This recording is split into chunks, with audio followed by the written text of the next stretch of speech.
हरे कृष्ण कृष्ण कृष्ण हरे हरे, हरे राम राम राम हरे हरे। इस प्रकार हम लोग 45th एपिसोड तक पहुंच गए हैं भागवत महापुराण के 10 मिनट सीरीज के। स्टार्ट करने से पहले हम लोग इस्कॉन के फाउंडर आचार्य AC भक्तिवेदांत स्वामी प्रभुपाद जी का बहुत बहुत धन्यवाद करना चाहते हैं।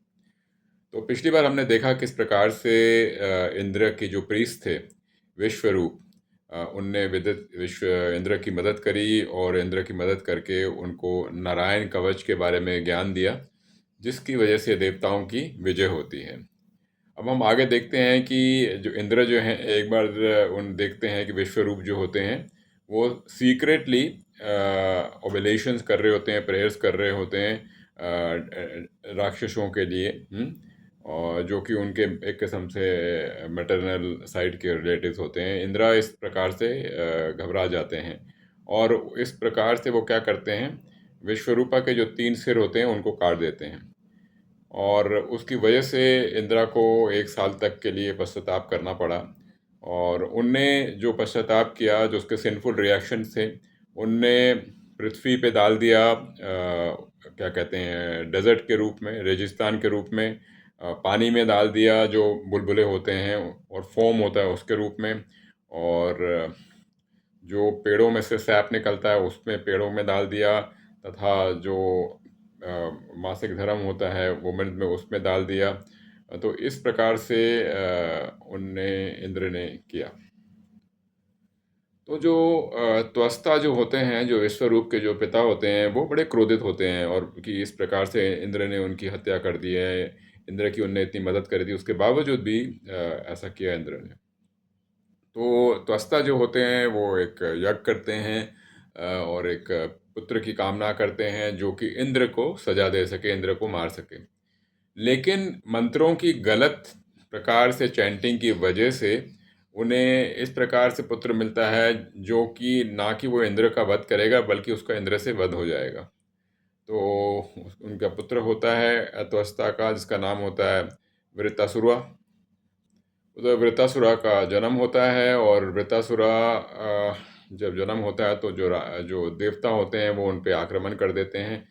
और लेकिन जो वृत्तासुर इतनी शक्तिशाली होता है कि वो जितने भी जो देवता होते हैं उनके जितने भी हथियार होते हैं उनको वो निगल जाता है, सॉलो कर लेता है। तो जो देवता होते हैं बड़े डिसअपॉइंटेड हो जाते हैं, दुखी होते हैं, और वो क्या करते हैं, वो भगवान विष्णु की प्रार्थना करते हैं, उनको तपस्या करते हैं, विष्णु को प्रसन्न करने की कोशिश करते हैं। तो वृत्तासुरा से बचने के लिए जो देवता होते हैं वो विष्णु भगवान की प्रार्थना करते हैं कि उनसे बचाएं उनको। ये पूरा विश्वास होता है कि पहले भी वो अलग अलग अवतार के रूप में आए थे, राम अवतार के रूप में आए थे, वराह अवतार में आए थे, नरसिम्हा अवतार में आए थे, मत्स्य अवतार में आए थे, कूर्म अवतार में आए थे, परशुराम अवतार में आए थे, वामन अवतार में आए थे। इस प्रकार से उन्हें ये उम्मीद होती है कि विष्णु जी प्रसन्न होंगे और उनकी रक्षा करेंगे और उन्हें वृत्तासुर से बचाएंगे। तो एक बात तो हमें माननी पड़ेगी, जो भी देवी देवता होते हैं उन्हें ईश्वर परमात्मा कृष्णा ने ही अपॉइंट किया होता है, अलग अलग उनको एडमिनिस्ट्रेटिव रिस्पॉन्सिबिलिटीज दी होती हैं। वो ही भगवान के शक्तियों की वजह से आगे बढ़ते हैं और शक्तियों की वजह से ही वो अपना कार्य कर पाते हैं। नहीं तो देवी देवता जो होते हैं वो फुल्ली परमात्मा ईश्वर पे भी डिपेंडेंट होते हैं। फिर भगवान विष्णु जो हैं वो देवताओं के सामने प्रस्तुत होते हैं और फिर देवता जो होते हैं फिर से प्रार्थना करते हैं, भगवान को कहते हैं कि आपने अनेकों कालों में, अनेकों युगों में अलग अलग अवतार धारण किए हैं और कृपा करके आप की अगर इच्छा हो तो आप हमें बचाएं और वृत्तासुर से बचाएं और कोई ऐसा रूप लें जिससे कि हम लोग वृत्तासुर से बच सकें। तो भगवान विष्णु ने देवताओं को बताया कि आप ऐसा करें, जो दादाजी दादाजी ऋषि हैं, महात्मा हैं, उनको जाके आप उनको मिलें और उनसे प्रार्थना करें कि वो अपना शरीर त्याग दें और शरीर के त्याग करने से जो उनकी जो शरीर की हड्डियां हैं उसको ले जाके आप विश्वकर्मा के पास जाएं और विश्वकर्मा जो हैं उससे एक ऐसा वज्र बनाएंगे, एक ऐसा हथियार बनाएंगे जिससे कि आप वृत्तासुरा का अंत कर सकेंगे। तो इस प्रकार से भगवान ने उनको देवताओं को बताया कि इस तरीके से वो जाके उनको मार्गदर्शन किया, तो कि वो जाके दादाजी के पास जाएं और उनको कहा भी कि दादाजी जो हैं वो शुद्ध वैष्णव हैं और वो जरूर आपकी मदद करेंगे। तो उधर देवता जो हैं वो दादाजी के पास पहुंचे और उनसे प्रार्थना करी कि कृपा करके वो अपना शरीर त्याग दें, ताकि वो उनकी जो शरीर की हड्डियां को लेके उसका वो थंडरबोल्ट बना पाएं और उसको लेके वो वृत्तासुर की जो है उसका अंत कर पाएं। पहले तो जो दादाजी थे उनने उनसे मजाक किया और कहा कि भाई वो ऐसा नहीं करेंगे, अपना प्राण नहीं त्याग करेंगे, लेकिन उनने बताया कि वो उनका मजाक कर रहे थे। फिर उनने कहा कि उनका सौभाग्य है कि धर्म के कार्य के लिए उनका जो शरीर है वो त्याग करना उनको पड़ रहा है। तो इस प्रकार से वो अपना शरीर जो है वो त्याग करते हैं, भगवान का ध्यान करके, भगवान के चरणों का ध्यान करके वो एकदम अपने शरीर को त्याग कर देते हैं। इस प्रकार से जो देवता होते हैं उनको दादाजी के जो शरीर की जो हड्डियां हैं वो प्राप्त होती हैं और उसको लेके वो विश्वकर्मा के पास पहुंचते हैं ताकि वो उनसे उसका वज्र बना सकें। तो इसमें हमें सीख क्या मिलती है? सीख ये मिलती है, जो लोग ईश्वर को समर्पित होते हैं, ईश्वर के चरणों पे समर्पित होते हैं, धर्म के लिए समर्पित होते हैं, उनको किसी भी चीज़ का उनको मोह नहीं होता है। उनको किसी भी चीज़ का उनको लगाव नहीं होता है।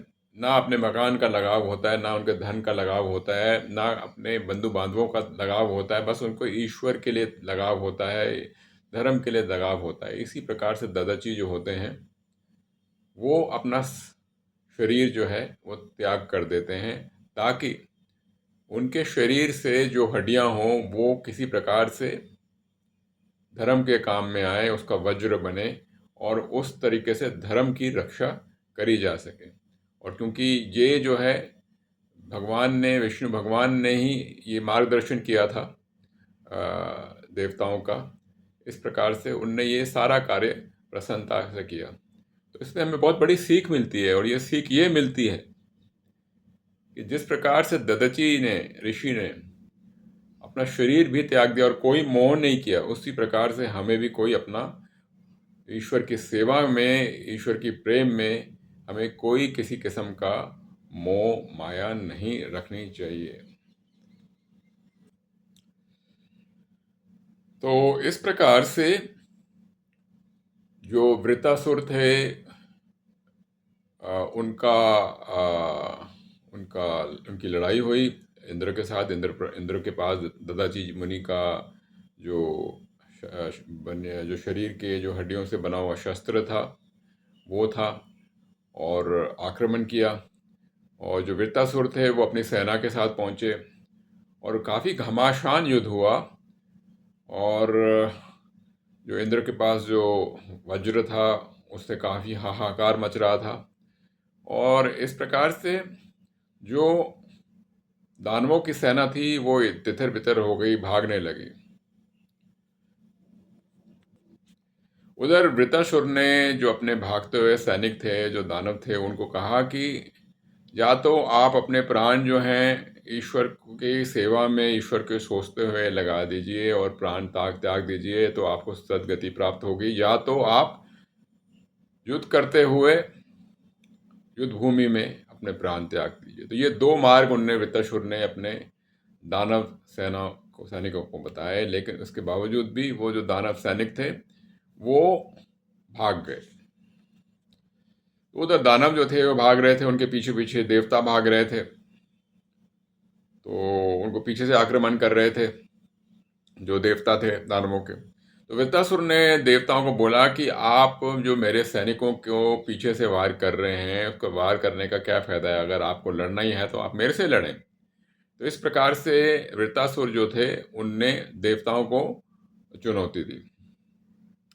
तो इस प्रकार की हम आज की कथा समाप्त करते हैं और अगली कथा में हम लोग बाकी की जो कथा है उसके बारे में चर्चा करेंगे। हरे कृष्ण कृष्ण कृष्ण हरे हरे, हरे राम राम राम हरे हरे।